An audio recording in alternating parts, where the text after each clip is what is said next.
বাবু, কফিটা দারুণ বানাস তো। আমাকে শিখিয়ে দিবি? আর তাছাড়া তুই এই অবস্থায় কেন এসব করতে গেলি? আমি ঠিকই আছি আপু, তোমরা একটু বেশি করছো। বেশি তো তুই করছিস। আচ্ছা, সে যাই হোক, কি ভাবলি? কোনটা নিয়ে? তোর জয় নিয়ে আর তোর বউ নিয়ে। জ নিয়ে ভাবার কিছু নেই, নিজে থেকে এসেছে, নিজে থেকেই চলে যাবে। আর বউ তুমি এনেছো, তুমি ভাবো কি করবে। ইরফানের এমন অনুভূতিহীন কথায় মেহেজার মনে কষ্ট হয়। হাতে থাকা কফি মগটি সশব্দে সেন্টার টেবিলে রেখে দেয়, যা কারোরই দৃষ্টিগোচর হয় না। ইমা মৃদু রাগ দেখিয়ে বলে, জয় নিজ থেকে আসেনি, তুমি এনেছো। কেন বা কোনোভাবে তা আমি জানি। আর বাকি থাকলো বউ, সে এখন থেকে তোমার কাছে থাকবে। হোক সেটা 2 দিন, 7 দিন, 10 দিন। তোমার সুস্থতার আগ পর্যন্ত 24/7 সে তোমার সাথেই থাকবে না হয়। ইরফান মনে মনে বলল, আমিও তো সেটাই চাই, কিন্তু আমার মাথা মোটা বউটাই তো চায় না। এদিকে মেহেজা তদ্দা খেয়ে যায়। এতগুলো দিন একা একসাথে কিভাবে থাকবে? অসম্ভব। সে ইমাকে বলল, আপু, এটা কি করে হয়? সামনে পরীক্ষা আছে আমার। সেটা নিয়ে তোমার ভাবতে হবে না, আমি তো আছি। আমি নোটস এনে দিব, পারলে কলেজে যাবে। দিনের বেলা প্রথি আর অনেকেও না হয় ডেকে দিও। ও, তারা তো জানে না তোমার বিয়ে নিয়ে কিছু। আচ্ছা থাক, আমি আর ইকরা তো আছি। ইকরা আসবে, আমি আসবো, দিনে থেকে রাতে চলে যাব। মজা করব, কথা বলবো, আর তোমাকেও পড়াবো। আমি ঘুমাতে গেলাম। এই না, আমি খাবার নিয়েই এসেছি। খেয়ে মেডিসিন খাবে, তারপর ঘুমাবে। এর আগে নয়। It's my order. ওকে।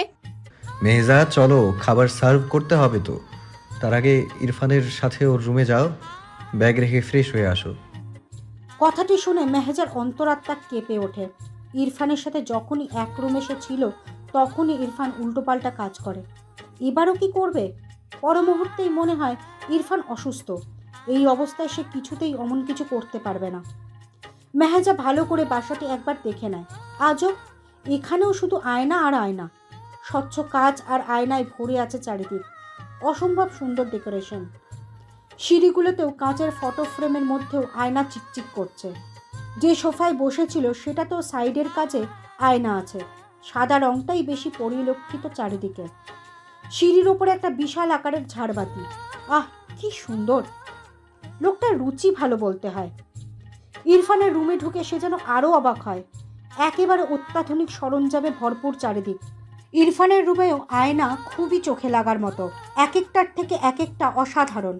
বেডটাও বোধহয় চকচক করছে। ফ্লোরগুলোতেও লাইটের আলো পড়ায় আলোর ঝলকানি আরও বেড়ে যাচ্ছে। এত সুন্দর রুমটিতে সে থাকবে ভাবতেই অবাক লাগছে। মেহেজা সবচেয়ে বড় শখ খেল তখন, যখন সে ইরফানের ছবির পাশে তার নিজের একটি ছবি দেখতে পায়। ছবিটি সেদিনের পার্টিতে তোলা হয়েছে বোধহয়। এই ছবি নিয়ে তার কোনো আইডিয়া নেই। ছবিটি কি ইরফান তুলেছে? কিন্তু কেন? তার রুমের দেওয়ালেই বা কেন? পেছনে ফিরে ইরফান কি কিছু বলবে তার আগেই ইরফান মেহেজাকে জড়িয়ে ধরে।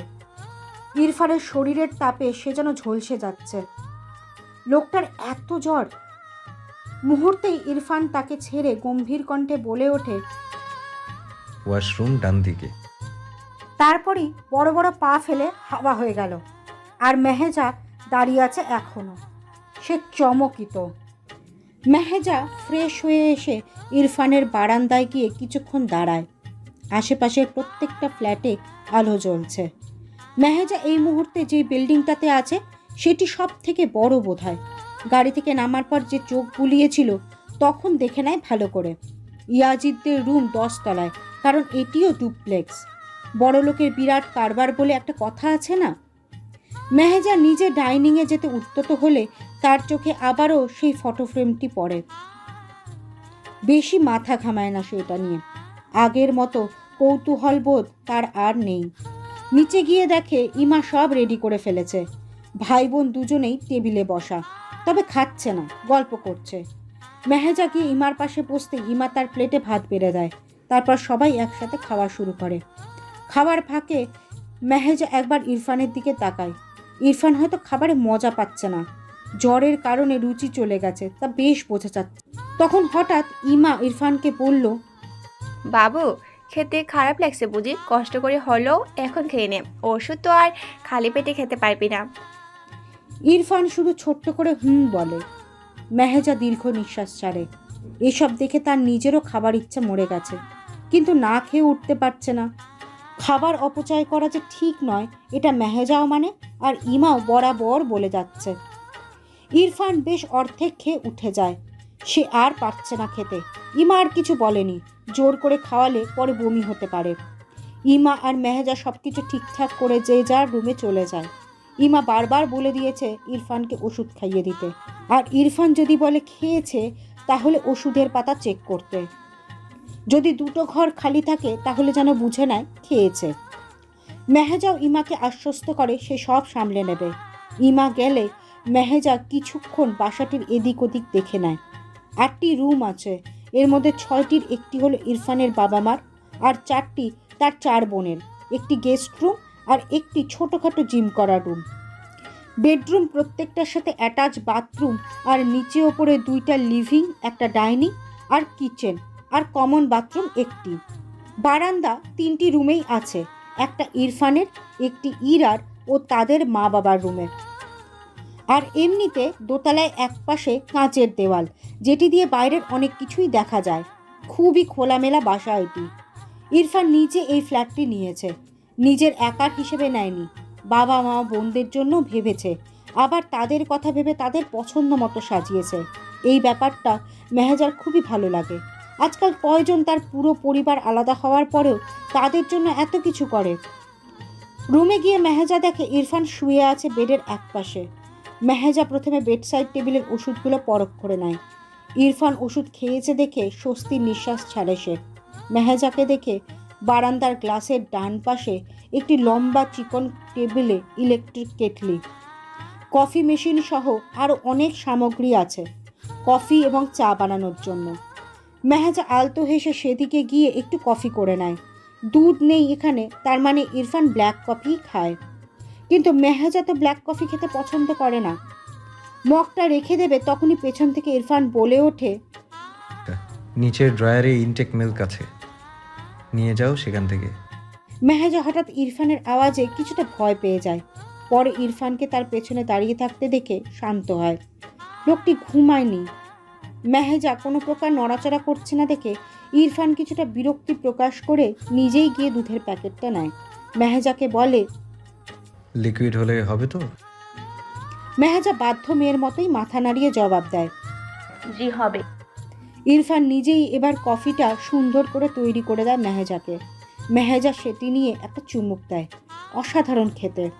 কফিটা নিশ্চয়ই কোনো ভালো ব্র্যান্ডের। দুধ চিনি সব কিছুই বিদেশি মনে হচ্ছে। মেহেজা এখন আর কৌতূহল দমন করতে না পেরে ইরফানকে বলে, আচ্ছা, এই কফিটা নিশ্চয়ই কোনো ভালো ব্র্যান্ডের। এত মজার কফি আমি এর আগে কখনো খাইনি। ইরফান মেহেজার চঞ্চলতা দেখতে পেয়ে আনন্দিত হয়। সে পাশে থেকে ডিভাইনে গিয়ে বসে বলে, হ্যাঁ, এটি নাম করা কফির মধ্যে একটি বিশ্বের সবচেয়ে আজব কফি বলে আমি মনে করি। এটার দামটাও কিন্তু চওড়া।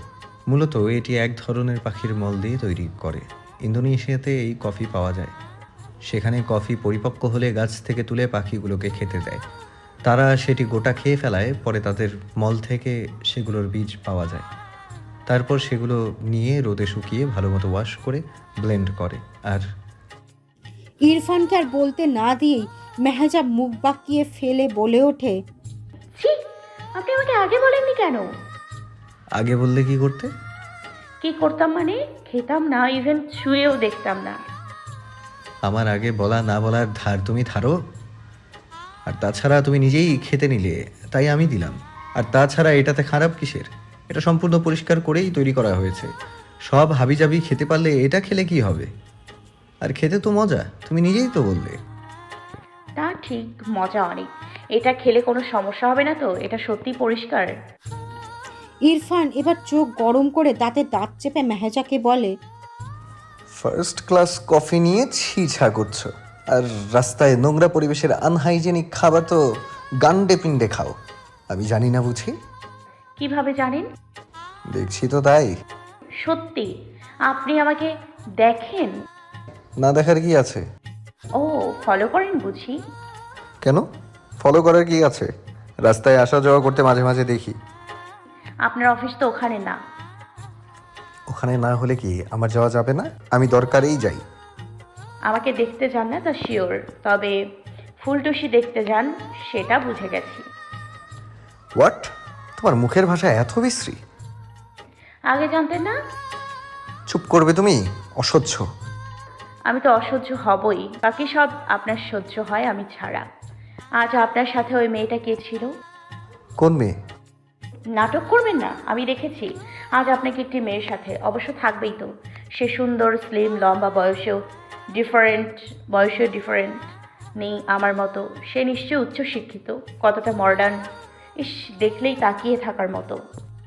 ইরফান কঠিন দৃষ্টিতে তাকায়। কোনো মানুষ নিজেকে ছোট করে কিভাবে কথা বলতে পারে? তার চোখে তো মেহেজাই একজন পরিপূর্ণ নারী। মেহেজাকে সে যে নজরে দেখে এসেছে, এখন অবধি আর কোনো মেয়েকে সে সেভাবে দেখেনি। কোথায় মেহেজা অসুন্দর? তার মেহেজা খুবই সুন্দর। মেহেজা মোটা নয়। মেহেজা কি জানে মেহেজার কোমরের মধ্যে যে হালকা ভাঁজটি পড়ে, সেই ভাঁজটি ইরফানকে মুহূর্তের মধ্যে নিয়ন্ত্রণ হারা করে দিতে সক্ষম? সেই ভাঁজে শাড়ি পরিহিত মেহেজার কোমর সেদিন কতটা আকৃষ্ট করেছিল তা কি সে জানে? লম্বায় মেহেজা তার কাঁধ বরাবর, হিল পরলে তো তার গলার সমান হবে, একেবারে পারফেক্ট। তাও সেখানে এসব বলছে। সে কি হিংসে করছে? ইরফানের কাছে অন্য কোনো মেয়ের আনাগোনা কি তাকে কষ্ট দেয়? ইরফান মেহেজার সামনে গিয়ে দাঁড়ায়, তারপর বলে, তুমি সিনানের সাথে কি করছিলে তখন? মেহেজার এবার চরম রাগ ওঠে। মেহেজাকে সে এর আগেও সিনানের নাম নিয়ে কিছু বাজে ইঙ্গিত করেছিল, এবারও করছে। সে কি মেহেজাকে বিশ্বাস করে না? কেন মেহেজার প্রতি তার এত অবিশ্বাস? মেহেজার এবারও পুরো কফি খাওয়া হয় না। মগটা রেখে দ্রুত গতিতে বিছানায় গিয়ে শুয়ে পড়ে আর রাগে ফোঁস করে শ্বাস ছাড়ে। ইরফান মৃদু হেসে ঘরের সব লাইট বন্ধ করে দরজাটা লক করে দেয় ভালো করে, তারপর পা বাড়ায় বিছানার দিকে। মেহেজা ইরফানের কাজে রাগ ফুলে আতঙ্কিত হয়ে পড়ে। সে কি করতে চলেছে মেহেজা বুঝে যায়। উঠতে নিলেই ইরফান মেহেজাকে জাপটে ধরে বলে, যাচ্ছ কোথায়? পানিশমেন্ট আছে তোমার। পরপুরুষের সাথে হেসে খেলে কথা বলতে পারো আর আমাকে দেখলেই রাগ দেখাও? খুব বেড়েছো তুমি। আজ তোমাকে কঠিন শাস্তি দিব। ওয়েট। বলেই টি শার্টটি গা থেকে খুলে ছুঁড়ে ফেলে দেয়। মেহেজাও কম কিসে, ইরফানের প্রতিটা কামড়ের বদলে সে পাল্টা আক্রমণ করে। কখনো নখ দিয়ে পিঠে আঁচড় দেয়, তো কখনো নিজেই ইরফানকে কামড়ে দেয়। এটি যেন যুদ্ধ সম। সকালে মেহেজা আগে ওঠে। ঘুমন্ত ইরফানের দিকে তাকিয়ে সে কিছুক্ষণ মনে মনে কিছু ভাবে, তারপর দৌড় লাগায় বাথরুমে। ইরফান উঠে গেলে তার সামনে সে লজ্জা পাবে। তার আগেই গোসল সেরে রেডি হয়ে সোজা ইমার কাছে ছোটে। ইমা বিছানার চাদর ঠিক করছিল। মেহেজার হুট করে আগমনে সে কিছুটা ভড়কে যায়। মেহেজাকে কিছু বলবে তার আগেই তার দিকে নজর যায়। শান্ত স্বরে বলে, এই শীতের ভোরে গোসল নিয়েছো কেন তুমি? হোস্টেলে এমন করে নাকি? একজন তো জ্বর বাঁধিয়ে বসে আছে, এখন তুমি কি সেটা চাচ্ছ? তখনই ইমার চোখ যায় মেহেজার ঠোঁটের পাশে। নিজেই অপ্রস্তুত হয়ে পড়ে। কটমট দৃষ্টিতে ফ্লোরের দিকে তাকিয়ে থাকে। সে নিজেই বোকা বনে গেল। তার মনে রাখা উচিত ছিল মেহেজার সাথে তার অসভ্য ভাইটাও যে রয়েছে। সকাল 10:03। মেহেজা সোফায় বসে আছে বিরক্তকর ভাব নিয়ে। ইমা একটু আগে এখান থেকে কলেজে চলে গেছে সোজা, আর ইরফান ইমাকে এগিয়ে দিয়ে আসছি বলে সেই কখন যে বের হলো এখনো ফেরার নাম নেই। একা একা যেন মেহেজার সময়ই কাটছে না। অনা আর প্রতি কলেজে, তাই ওদের সাথেও যোগাযোগ করা যাচ্ছে না। ইকরাকে ইমা যাওয়ার আগে বলেছে সুযোগ পেলে আসতে। এখন দেখা যাক সে আসে কিনা। এমনিতেও তো সে মেহেজার ওপর রাগ করেছে, তার রাগ ভাগানোর সুযোগও মেহেজা পায়নি। আজ আসলে মেহেজা তার কাছে ক্ষমা চাইবে, রাগও ভাঙাবে। কলিং বেলের শব্দ পেতেই দৌড়ে দরজার কাছে ছুটে যায় সে। দেখে একজন মধ্যবয়সী মহিলা দাঁড়িয়ে আছে। মেহেজা তাকে কিছু জিজ্ঞাসা করবে তার আগেই মহিলাটি বলে ওঠে, ভাবিজান আইসেন? আমারে তো চিনবেন না, আমি কিন্তু চিনি আমনেরে। আমি হইছি ভাইয়ের রাঁধুনি, শেফ। ছেফ কথাটি শুনে মেহেজার খুব হাসি পায়। সে হাহা করে হেসে ওঠে। মহিলাটি বলে, মাশাল্লাহ, খুব সুন্দর, ভাইয়ের পছন্দ আছে বটে। মেহেজা মৃদু হেসে মহিলাটিকে ভেতরে ঢোকার জায়গা করে দেয়। তারপর দরজা লক করে ওনার পেছনে রান্নাঘরে ঢোকে। মেহেজা তাকে জিজ্ঞেস করে, আপনার নাম কি? মিতালি বেগম। হ্যাঁ, আপনি মিতালি আপা কইলেও সারব, সাইরব। হইব আর কি। ও আচ্ছা, মিতালি আপা, আপনি কতদিন ধরে এই বাসায় রান্নার কাজ করেন? এমনি তো এখন টানা 6-7 মাস করছি, কিন্তু মূলত 2 বছর আগেই আমি এখানে কাম শুরু করছি। ভাইয়ের আব্বা আম্মা তেনারা থাকতে দিত না, 1 মাস থাইকা যাইতো গা, তবে অহন আর যায় না। ও আচ্ছা, জি। তো আজ কি রান্না করবেন? ইমা আপা সকালে ফোন দিয়া কইছে গোস্ত রান্না করতে, আর ভাইজানরে সালাদ তো হে নিজেই বানাইব। তাছাড়া রুই মাছ, ইলিশ আর চিংড়ি মাছও করতে, মোরগ পোলাও করতে কইছে, কিন্তু আমি পারি না, তাই আপা কইছে ভাত করলেই হইব। এত কিছু করবেন কেন? 1 পদ রান্না করলেই তো হয়, সর্বোচ্চ 2 পদ। ভাইয়ে তো 2 পদে খায়, কিন্তু ছোট আপাও আইব, আবার আমনেও আসেন না। ও ভুলেই তো গেছি আপা, আমি মোরগ পোলাও করতে পারি। আমি বরং রান্না করে নিই সেটি, আর ইলিশ মাছ আর চিংড়ি মাছটাও আমি করব। মাংস আর রুই মাছটাও না হয় আমি করে নিই। মানে আজকের সব রান্না আমিই করি, আপনি শুধু ভাতটাই করেন। না না না, কি কন, আমি আসি কেন? আমি ছিলাম না তাই তো আপনি ছিলেন, এখন আমি আছি তাই আমি রান্না করব, আর আপনিও তো আছেন আমার সাথে। আমাকে না হয় হেল্প করবেন। আপনি এক কাজ করুন, আমাকে সব কিছু কেটে কুটে দিন আর সব দরকারি জিনিস দিন, আমি শুধু রাঁধবো, তাহলেই তো হয়। আমি? প্লিজ। মিতালি হেসে সব কিছু কেটে মশলাপাতি সব জোগাড় করে দেয়। আর মেহেজাও পাক্কা গিন্নির মতো রান্নাবান্না করা শুরু করে। বেলা 1টায় সব রান্না শেষ, বাকি আছে শুধু মাংস। প্রেসার কুকারে বসিয়েছে নরম করার জন্য। প্রথম সিটি বেজে উঠতেই সেখানে ইকরা হাজির। মেহেজাকে দেখে ভ্রু কুঁচকে বলে ওঠে, বাহ, রান্নাও করছিস দেখছি, তো এত ঢং করলি কেন? সেই তো আমার ভাইয়ের ভাত রাঁধছিস, নিজেও কষ্ট পাস, ওকেও কষ্ট দিস। মেহেজা ইকরার সেই সব কথা পাত্তা না দিয়ে উচ্ছ্বসিত কণ্ঠে বলে ওঠে, আপু তুমি কখন এলে? কেমন আছো? এই তো এখন এলাম, এখন আর কেমন আছি জিজ্ঞাসা করে কি হবে? মেহেজা হেসে ওঠে। তারপর ইকরাকে গিয়ে জড়িয়ে ধরে সরি বলতে থাকে। এক পর্যায়ে ইকরা হেসে বলে, থাম থাম, হয়েছে অনেক, আমি ফ্রেশ হতে যাচ্ছি, তুই গিয়ে গোসল সেরে আয়, রান্না কমপ্লিট। হ্যাঁ, অলরেডি। জলদি করো। মিতালি আপা, তুমি কিন্তু খেয়ে যাবে, আমাদের ঘরের বউর হাতে রান্না না খেয়ে যাবে না। খামো, ভাইজানও কইছে না খাইয়া যাইতে না। আচ্ছা, আমি আসছি ফ্রেশ হয়ে। মেহেজাও নিজের কাজে মনোযোগ দেয়। তারপর বাকিটা কমপ্লিট করে। মিতালিকে খেতে দিয়ে সে উপরে চলে যায়। মিতালির তাড়া আছে, অন্য জায়গায়ও যেতে হবে। মেহেজা নীল রঙের একটি সফট জর্জেটের 3 পিস পরে নামাজও পড়ে নেয়। তারপর ইকরার রুমে যায়। দেখে ইকরা শুয়ে আছে, মাথায় হিজাব, বোধহয় নামাজ পড়েই শুয়েছে। মেহেজা ইকরাকে ডাকতেই সে উঠে বসে। তারপর মেহেজাকে বলে, নামাজ পড়েছিস? হ্যাঁ আপু। এখন নিয়মিত পড়িস তো? হোস্টেলে 5 ওয়াক্ত মিস যায় না, আজ ফজরটা। কাল থেকে যেন আর মিস না যায়। আচ্ছা। ইয়াজ এখনো আসেনি? না, কোথায় ও? জানি না, তখন শুধু ইমা আপুকে পার্কিং পর্যন্ত এগিয়ে দিয়ে আসবে বলেছিল। এখন ধোকাবাজ নাম্বার 1, অফিসে গেছে ও, আর তা না হলে কোন জায়গায় গিয়ে বসে আড্ডা দিচ্ছে। আড্ডা? রাজনীতি করে তো, একবার এক সম্মেলনে যায়। তাই বলে আড্ডা বলবে? আড্ডাই তো। চল লিভিং রুমে যাই, আমার ভীষণ ক্ষুধা পেয়েছে রে, সেই কখন বেরিয়েছি বাসা থেকে। তাহলে সোজা ডাইনিংয়ে চলো। না না, ইয়াজ আসুক, একসাথেই খাবো। মেহেজা মাথা নাড়িয়ে সায় দেয়।